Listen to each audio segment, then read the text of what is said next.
Hey Greg, let's talk bourbon. More specifically, double oaked bourbons and ryes.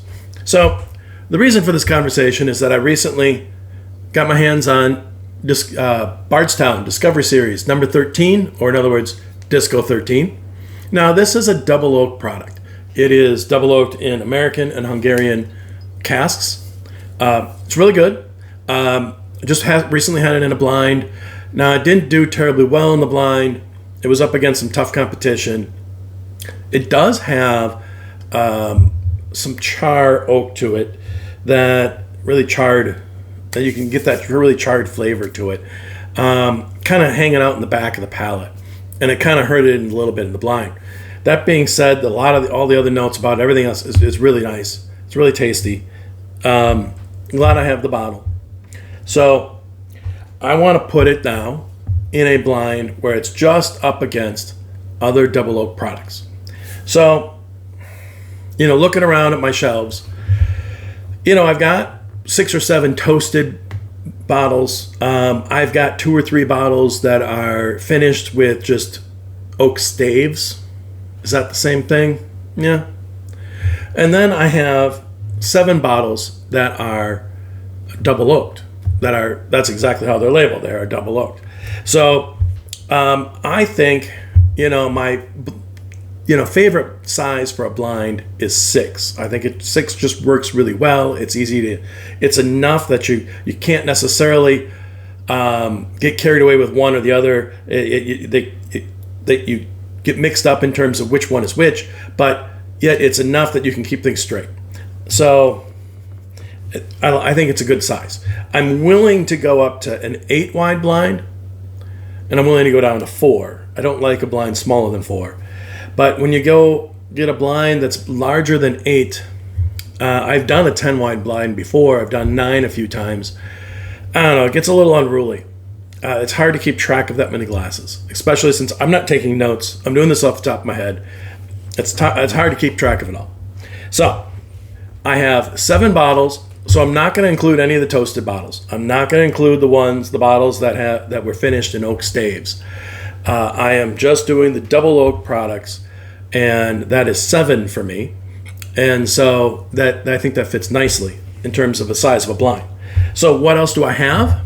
Well, of course, you've seen these in other blinds. I have, of course, Old Forester 1910. There we go.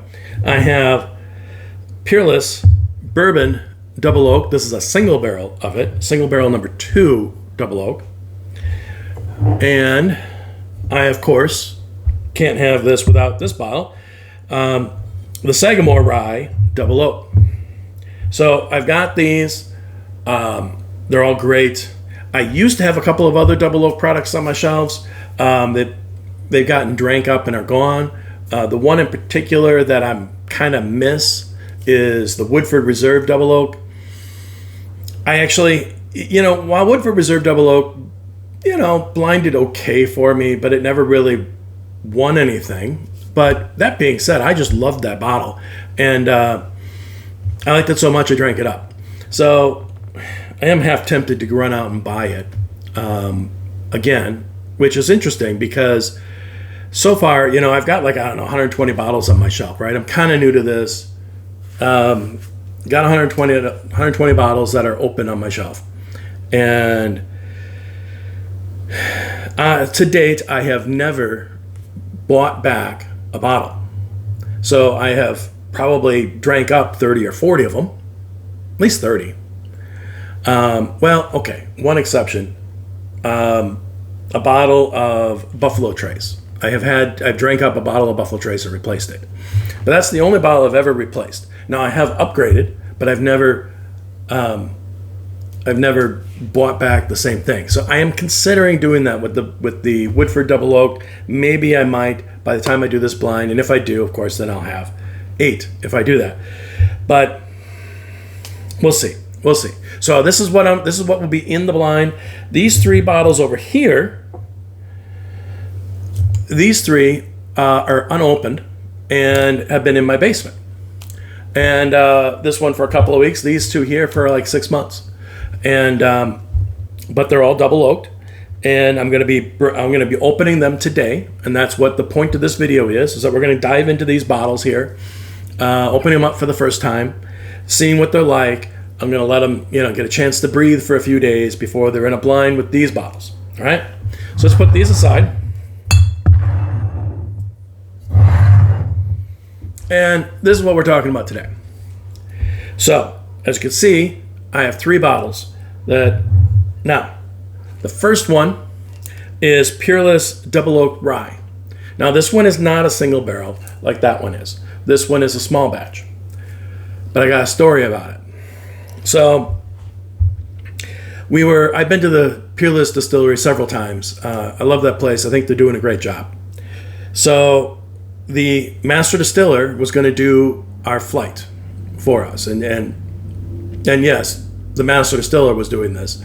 They're that small of a shop that this is what they do, right? We get a chance to talk directly with the master distiller and talk about his whiskeys. It's fantastic, right? So while I was picking out my flight, I had in one of my previous times I had been to Peerless, I had a Peerless Double Oak Rye. And it wasn't, it was okay. I thought maybe it was a little astringent. I didn't think it was that great. So I didn't buy it. I never had a bottle of it. So here I am, like 6 months ago, and I'm in Peerless, and the master distiller insists that I need to put this bottle, a glass of this in my flight. And I was going to do something else, right? For my last glass. But he was like insistent. He would not let it go. So I'm like, fine. So we put it in there. And I taste, all the other ones first. And there was a couple of single barrels in that lineup. And I bought one of them and I didn't buy another one and whatever. And I get down to the Double Oak Rye, small batch. And it's like, oh my God, this is fantastic. Like, wow. And he then tells me, yeah, that's why I insisted that you had to try it, because this batch is just a really good batch. So I bought a bottle. What could I do, right? Now, if you're wondering what batch is this is batch 7. So a little bit more about this bottle, it's non-chill filtered, it's sweet mash, it's barrel proof, and they specifically say no water added. So I find that interesting because it's only 109 proof.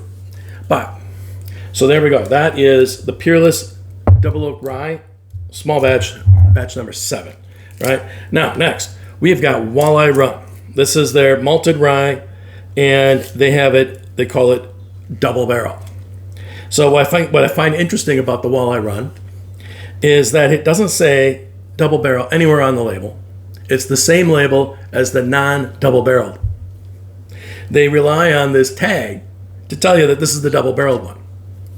So I find that kind of interesting. It is 105 proof, and it's 7-year-old, pot distilled over there in Michigan. So then we have here from the 117 series of Old Forester, 375 of the Extra Old. Now, if you're not familiar with this bottle, the Extra Old is basically this. It's basically 1910, but the difference, they got a little paragraph talking about it.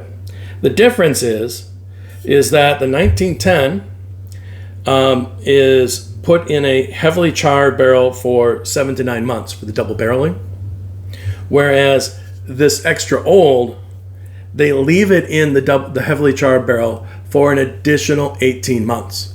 So, hence the Extra Old. So basically, it is 1910 on steroids. I don't know. Is it going to be good? Is it going to be too oaky? I guess we're going to find out, aren't we? Price-wise, this was $125. This was just shy of $80. And this one, to be honest with you, I can't really quite remember, but I think it was like 110. I think 110, maybe 120. Not really sure. I did take a look online, and the secondary price for this little guy is $240. I doubt it's worth $240. But we'll find out today if it's worth $110. So, or if it's just like super oaky and you can't hardly drink it at all. We'll find out.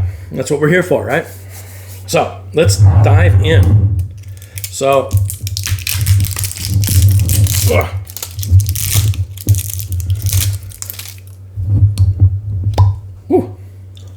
as Matt would say, America, ADHD. I always enjoy his videos. Don't see him, I don't watch him very often, but I do enjoy him. He is funny. I'm spilling all over the place here. All right. That is definitely a rye. Beautiful though. It's got dark notes of like a dark, almost a burnt caramel kind of headed into molasses.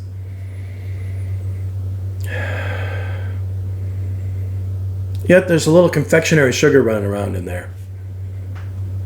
And then it's got the rye notes of lemongrass, definitely. Maybe a little clove. Smells great.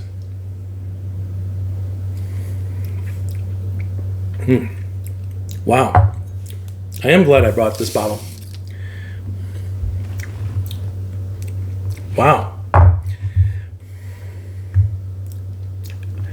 It's like licorice, it's like candy, and it's like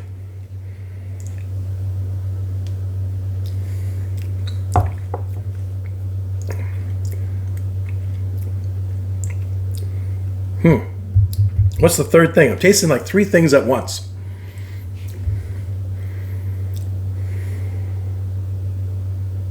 That's good.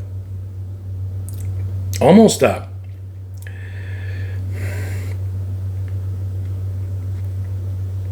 Almost like you took that burnt caramel and put it over some chocolate.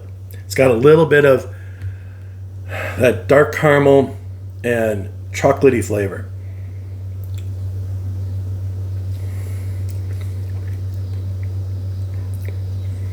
But yet that lemongrass still shines through. It's really tasty. Maybe even, I'm even getting a touch of mint on this. I don't always get mint from rye. I usually always get lemongrass. I often get cloves. I'm getting actually a little mint on this.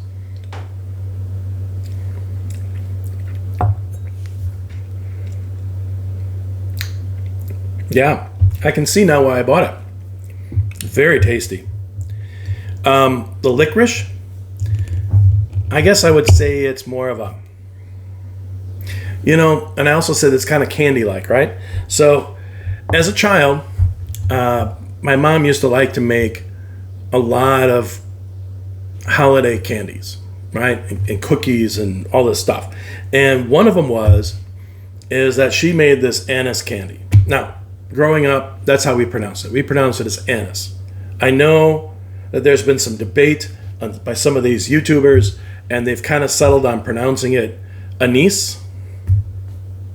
I don't know. I grew up calling it anise. That's what I know it by. So it tastes like there's anise candy in this. That is really good. That is really good. Wow. All right. Let's move on, shall we? I'm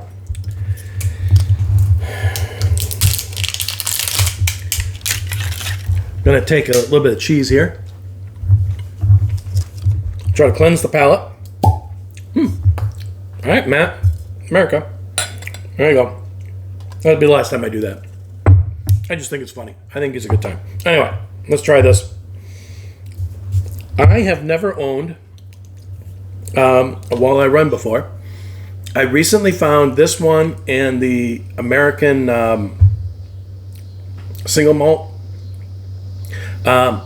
Walleye Run has finally found its way to Wisconsin, and I saw these on the shelves at a couple of the places I go to. So I was glad to see that Walleye Run finally got here. For the last, I don't know, because I bought these a couple weeks ago, and for like 6 months prior to that, at least, I have been looking in Illinois, Wisconsin. I even looked for them while I was in Kentucky, and I didn't see them, you know? Wow. We'll have more in the middle there.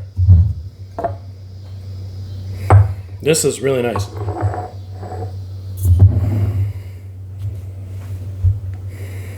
Again, definitely smells like a rye.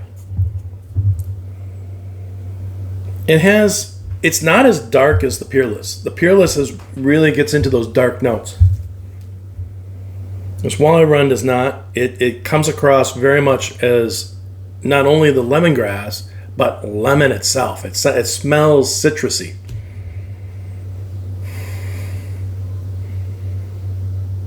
Wow. I mean, I don't even know if I would have ever thought that this was double oaked, right? Or double barreled, as they call it.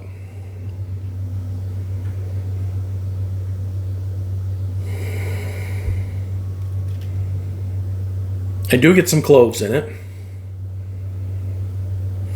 Wow. All right. Maybe a little bit, a hint of some spice, some allspice in here.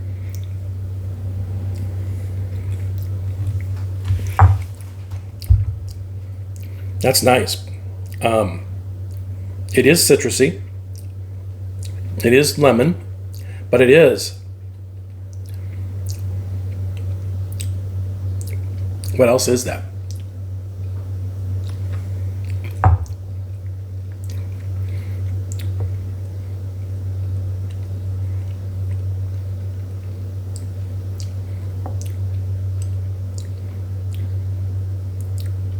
It's malty. Well, I suppose it should be. It does say that it's the malted rye.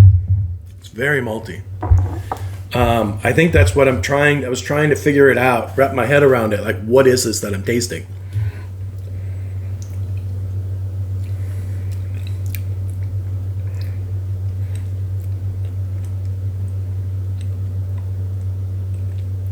And I think that malt is what it is. So it is lemon and lemongrass, and it's got... There's still something else there. I mean, yes, it also gets a little peppery, cloves, I suppose. And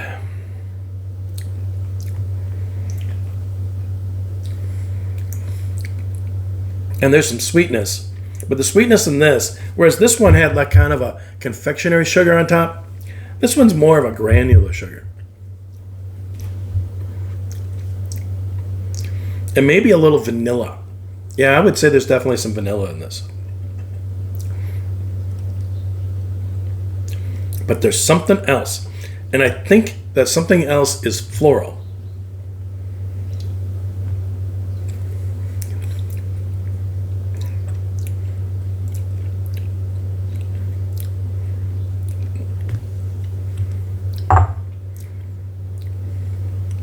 I don't know what to put it on. It's not honeysuckle.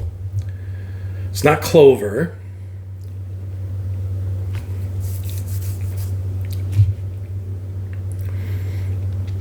It's something, but it just kind of comes across when I combine it with the smell.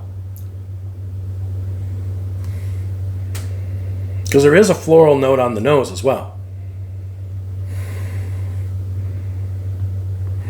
And it's kind of like a rose or a carnation.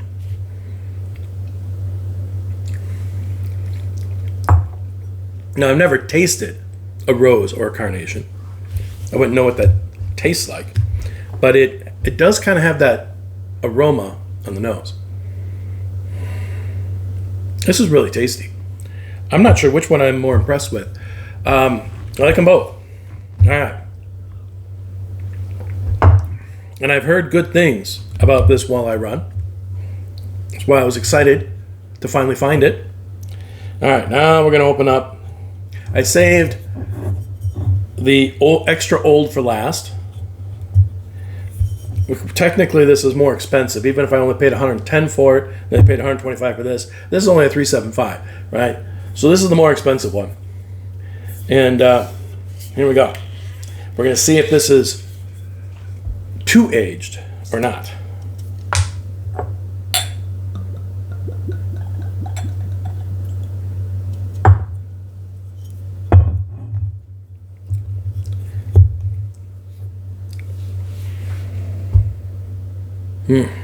Now this smells like double oaked. Smells nice though. On one hand, you get that rich oaky smell, and on the other hand, it smells like a rick house. You know, I don't get that smell that often, that rick house smell, but I do in this.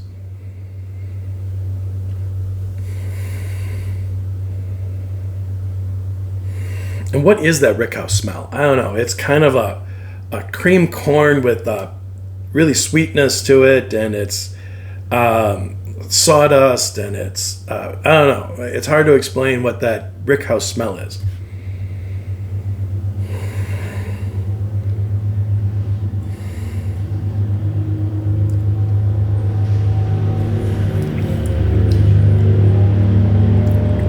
All right. Sorry, I apparently have public works going by my house. I hope you can still hear me. I'm going to have to open up the 1910 here. I left an extra glass just for this purpose. I have a small pile of brush outside. They decided to come and take care of my brush right now. Isn't that nice of them?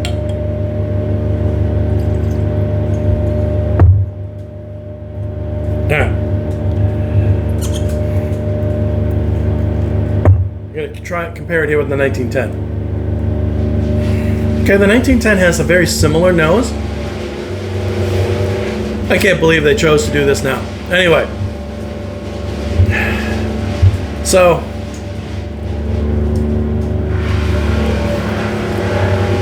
I don't know if it's that loud to you, but this is insane. So the 1910, what's interesting is the 1910 has a lot of the same notes. But it's lighter and sweeter.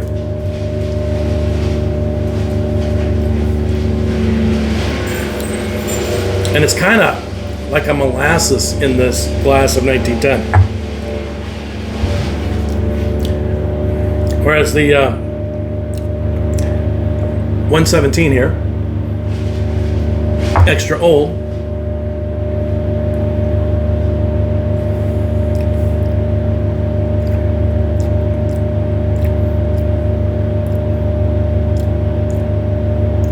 it's really nice. It tastes more sophisticated.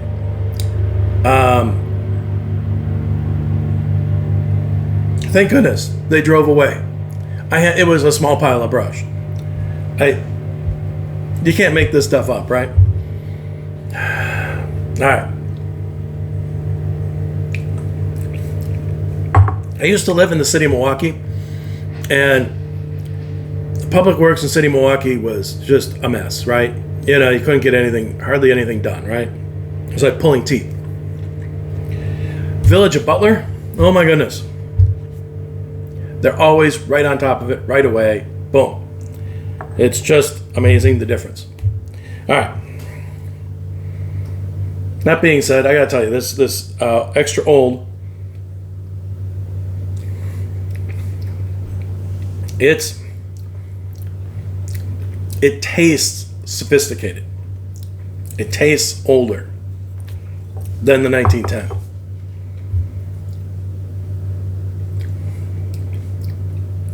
The 1910 is great. It's a little bit lighter, a little bit sweeter, but it also tastes younger. You can tell the difference. And you would say, well, 18 months shouldn't make that much of a difference, right? You know, in terms of how old something tastes, right? But it does.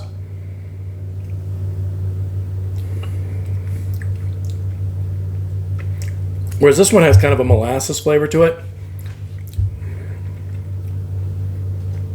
This is more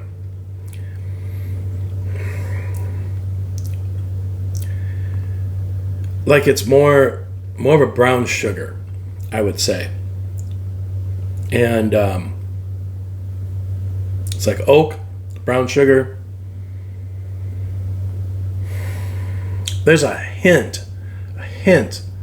maybe a touch of fruit in there somewhere. Yeah, there is some, like a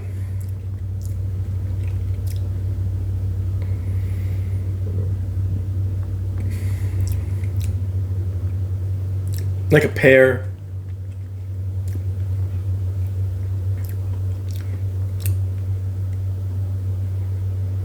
Maybe or towards a plum. Pear or plum kind of hanging out in the back of this.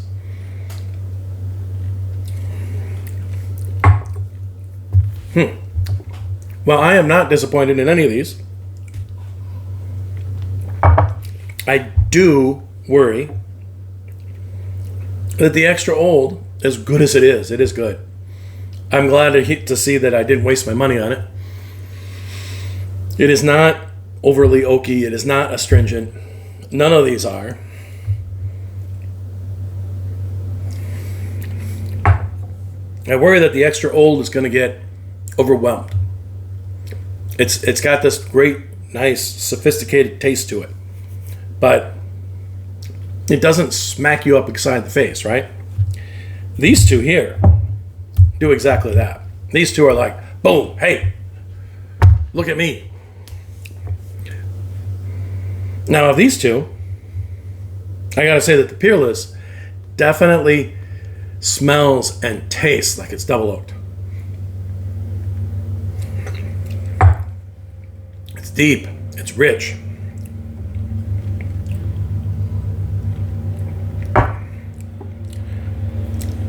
The walleye run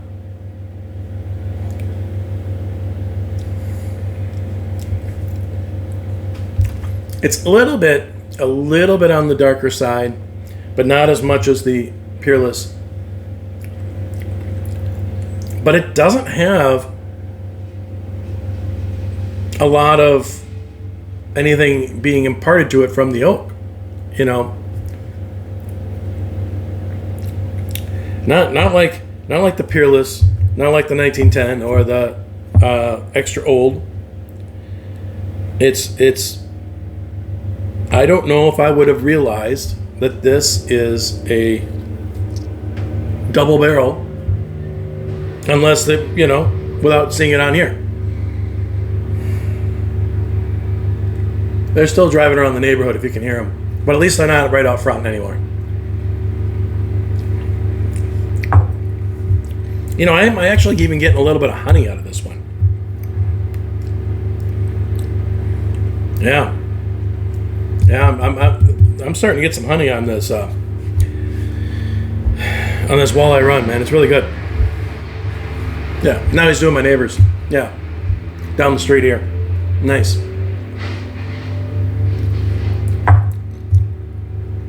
Lemon and honey. Wow. All right. Well, those are my initial reactions to my 3 newly opened bottles.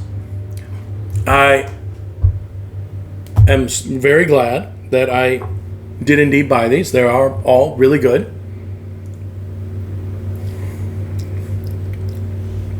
And yes, I am pretty sure that this extra oak is not going to be able to keep up. These two here are kick-ass.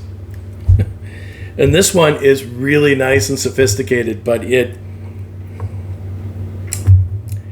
it's not going to be able to stand up to them. I don't know. That's my thought. We'll see how it goes when I do the blind in a few days. We'll also see whether or not I run out and get that Woodford Reserve, double oak that is, to add to the mix or not. I don't know. We'll see. I think I've got plenty here that's really good, and I think if I did get the Woodford, as much as I like it, I don't know how well it will do in this blind. I've got a lot of really good bottles here. So, anyways, that's what I've got for you today. Hope you liked it. It's always fun to open new bottles. So, there you go. Peace out.